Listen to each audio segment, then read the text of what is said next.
Halo semuanya, balik lagi bersama saya Melani dalam rubrik Legal Journal.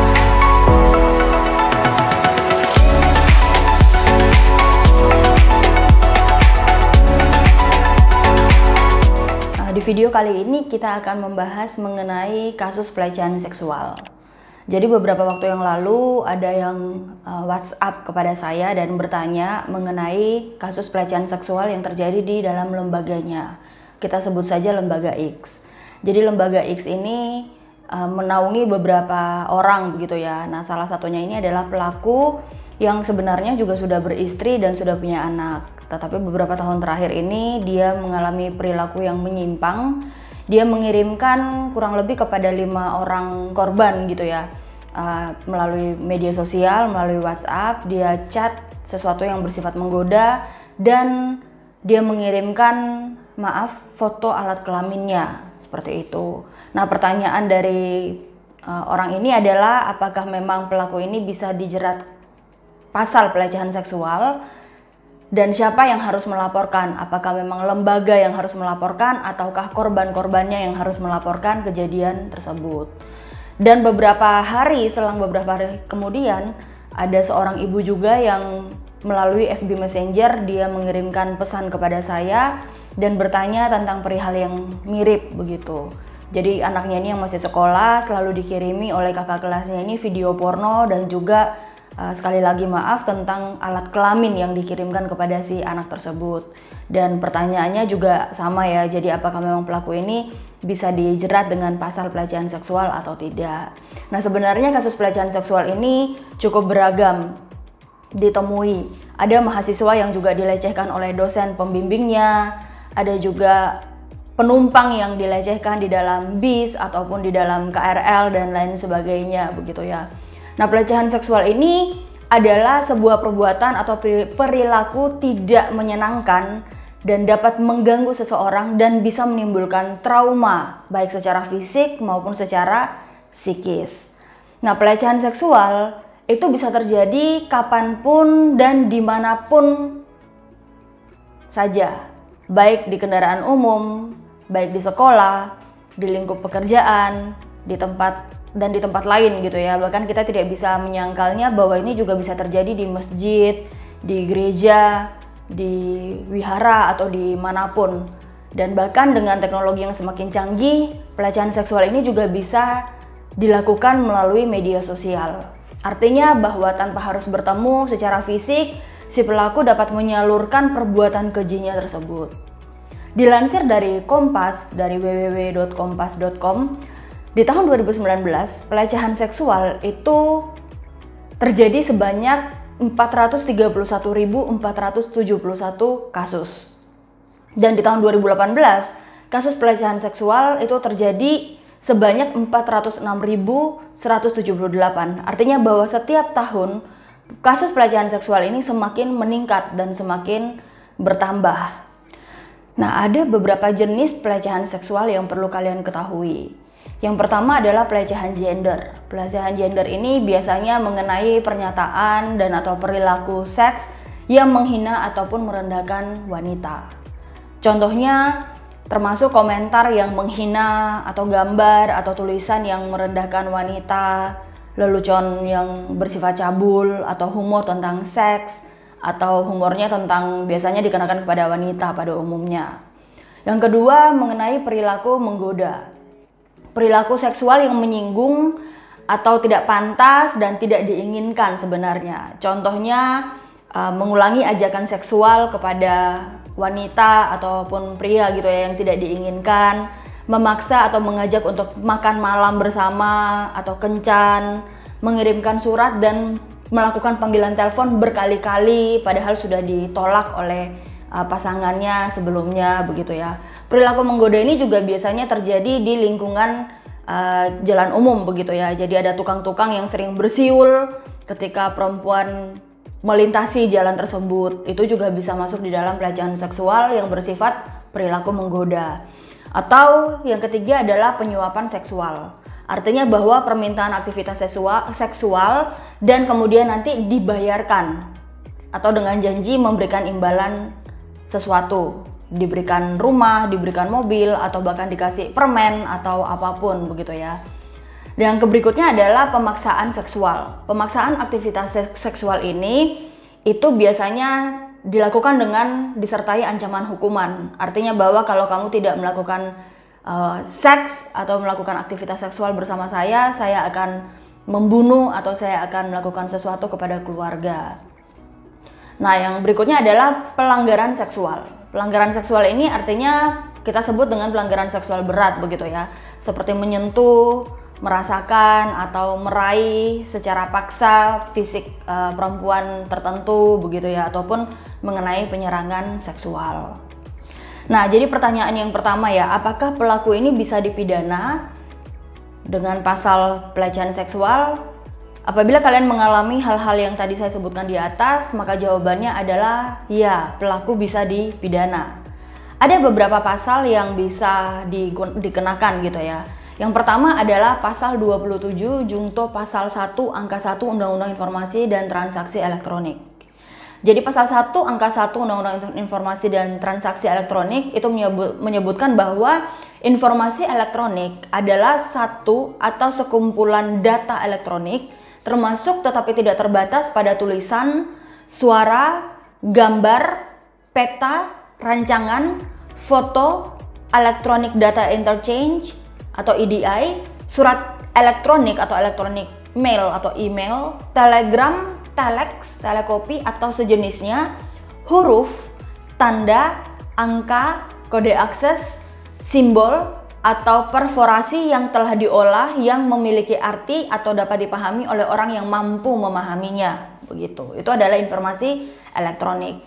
Nah, pasal 27 itu mengatur bahwa setiap orang dengan sengaja dan tanpa hak mendistribusikan dan atau mentransmisikan dan atau membuat dapat diaksesnya informasi elektronik dan atau dokumen elektronik yang memiliki muatan yang melanggar kesusilaan. Pasal 45-nya, orang yang melakukan itu atau orang yang mengirimkan dokumen atau data elektronik yang melanggar kesusilaan itu akan dihukum dengan pidana penjara maksimal 6 tahun atau denda sebesar 1 miliar rupiah.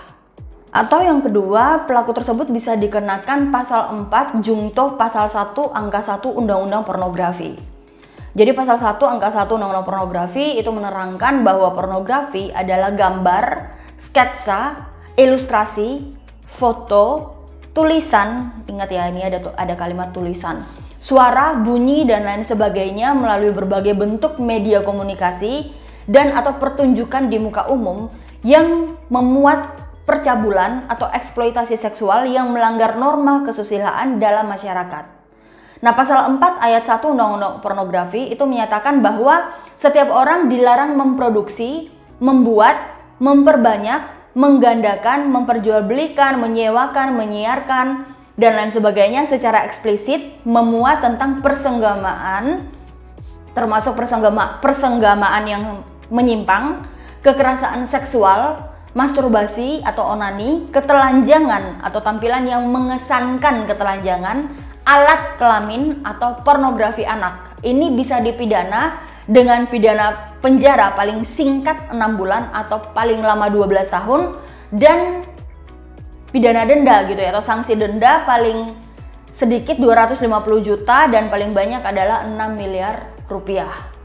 Nah, banyak dari kalian yang sebenarnya juga mungkin ragu gitu ya ketika mendapatkan chat atau email atau apapun gitu ya dari si pelaku. Apakah memang kemudian chat tersebut atau gambar yang dikirimkan melalui WhatsApp atau melalui email dan lain sebagainya, melalui media sosial, melalui Facebook, itu bisa dijadikan bukti yang sah atau tidak sebenarnya di pengadilan gitu ya?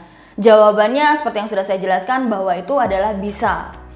Kenapa? Di pasal 1 angka 1 Undang-Undang Informasi dan Transaksi Elektronik itu mengatakan bahwa informasi elektronik adalah satu atau sekumpulan data elektronik termasuk tetapi tidak terbatas pada tulisan tadi ya, suara, gambar dan lain sebagainya yang kemudian diolah yang memiliki arti atau dapat dipahami oleh orang yang mampu memahaminya. Sedangkan pasal 5 ayat 1 dan 2 Undang-Undang Informasi Transaksi Elektronik itu menjelaskan bahwa informasi elektronik dan atau dokumen elektronik dan atau hasil cetaknya itu merupakan alat bukti hukum yang sah. Jadi ini diatur di dalam pasal 5 ayat 1 Undang-Undang ITE gitu ya, Undang-Undang Informasi Transaksi Elektronik. Mengatakan bahwa informasi elektronik dan atau dokumen elektronik atau hasil cetaknya itu merupakan alat bukti yang sah.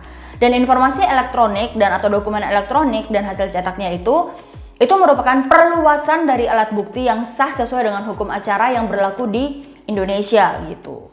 Nah, Jaksa Agung Republik Indonesia juga menyatakan bahwa ada dua pilihan yang menyikapi alat bukti elektronik sebagai alat bukti surat. Yang pertama, informasi elektronik itu menjadi alat bukti surat jika informasi elektronik itu diubah dalam bentuk cetak. Jadi informasi elektronik yang tadi itu harus dicetak begitu ya, di print maksudnya. Dan yang kedua, informasi elektronik menjadi alat bukti petunjuk apabila informasi elektronik itu punya keterkaitan dengan alat bukti lain dan semua kekuatan alat bukti tersebut bebas. Artinya informasi elektronik tersebut tetap dikaitkan dengan alat bukti lain dan menurut keyakinan hakim selain kemampuan jaksa meyakinkan hakim. Jadi selain jaksa yang meyakinkan hakim, juga informasi elektronik tersebut dipakai untuk menjadi salah satu bukti meyakinkan hakim itu sendiri. Contoh kasus yang saya bagikan di sini adalah putusan Pengadilan Negeri Kabupaten Madiun nomor 93 pidana khusus 2018. Jadi ini terjadi di tahun 2018. Dalam putusannya, hakim menjatuhkan putusan bersalah oleh karena terdakwa telah memenuhi seluruh unsur pidana dalam pasal 45 ayat 1 jungto pasal 27 Undang-Undang Informasi dan Transaksi Elektronik. Nah, di halaman 18-nya itu dalam putusan hakim tersebut di halaman 18, terdakwa itu dikatakan bahwa dia telah melakukan perbuatan yang menurut kesaksian para saksi. Yang pertama, dia mengirimkan foto berupa gambar alat kelamin laki-laki kepada saksi korban sebanyak 3 kali dan menghujat saksi korban sebagai perempuan yang dianggap murahan. Terdakwa juga mengajak saksi korban ini untuk bersetubuh. Jadi ya itu ya, jadi buktinya adalah foto-foto berupa gambar dan juga saksi gitu yang memberikan keterangan bahwa dia diajak untuk melakukan persetubuhan gitu. Nah, salah satu saksi ahli di dalam putusan itu juga mengatakan, memberikan keterangan bahwa gambar yang dikirimkan terdakwa secara eksplisit atau secara jelas memuat persenggamaan, termasuk persenggamaan yang menyimpang, ketelanjangan atau tampilan yang mengesankan ketelanjangan dan alat kelamin. Sementara untuk tulisan yang dikirimkan terdakwa adalah ada yang eksplisit atau ada yang jelas dan ada yang implisit atau tidak secara jelas maksudnya begitu ya, atau perlu penafsiran. Dan ahli menyimpulkan bahwa tulisan dan atau gambar tersebut itu bermuat tentang pornografi sehingga kemudian hakim menjatuhkan hukuman kepada si pelaku tersebut. Nah, pertanyaannya adalah siapakah yang bisa melakukan laporan polisi gitu, atau siapa yang bisa pergi untuk melaporkan permasalahan tersebut atau kejadian tersebut kepada polisi. Bisa tidak institusi atau lembaga yang melaporkannya gitu ya. Contoh, ternyata institusi atau lembaga tersebut menaungi anggota-anggota yang kebetulan adalah pelaku dan juga korban tersebut. Nah, jawabannya adalah tidak bisa. Kenapa? Di pasal 108 ayat 1 dan ayat 6 Kitab Undang-Undang Hukum Acara Pidana itu mengaturnya begini. Setiap orang yang mengalami, melihat, menyaksikan, dan atau menjadi korban peristiwa yang merupakan tindak pidana berhak mengajukan laporan atau pengaduan kepada penyelidik dan atau penyidik baik lisan maupun tertulis. Nah, dalam kaitan dengan media sosial, yang mengalami dan melihat serta menjadi korban adalah korban itu sendiri. Bisa juga orang tua atau keluarganya yang melaporkan, tetapi sebenarnya kalau ditanya apakah bisa, orang tua ataupun saudara ini hanya mendampingi si korban begitu ya untuk melakukan pelaporan. Sehingga di sini bisa dikatakan dengan jelas bahwa institusi tidak bisa melakukan pelaporan tersebut. Institusi sebenarnya memang kalau dari secara hukum tidak bisa melakukan pelaporan begitu ya. Tetapi kalau menurut saya, institusi itu bisa mengambil bagian dengan melindungi korban. Caranya dia yang mendampingi korban untuk membuat laporan polisi, atau dia menyiapkan pengacara bagi si korban untuk pergi dan mendampingi sampai pada akhir di pengadilan begitu ya. Dan yang berikutnya adalah bisa menyediakan konselor untuk mengatasi rasa trauma secara baik psikis maupun fisik dan atau hal-hal lain yang dialami oleh si korban tersebut. Nah, untuk kalian yang mengalami pelecehan seksual secara langsung, itu bagaimana proses pelaporannya. Jadi tadi kalau memang dia melalui media sosial, dia bisa mengirimkan atau dia bisa print bukti-buktinya, kemudian dia bisa pergi dan laporkan ke polisi. Tapi kemudian kalau kalian mengalami pelecehan seksual itu secara langsung, maka kalian bisa pergi ke kantor polisi gitu ya. Sebelum ke kantor polisi, apabila memang kalian mengalami penyerangan secara fisik, kalian bisa melakukan visum. Jadi pergi dulu visum di tempat pelayanan kesehatan terdekat, lalu kemudian pergi ke kantor polisi terdekat untuk memberikan laporan. Oke, demikian penjelasan dalam video kali ini. Semoga ini bisa bermanfaat dan memberikan nilai yang berharga buat kalian semua yang menonton video ini. Apabila kalian belum subscribe, jangan lupa untuk subscribe, jangan lupa untuk berbagi video ini kepada teman-teman lain yang sedang membutuhkan informasi mengenai hal yang serupa. Salam keadilan.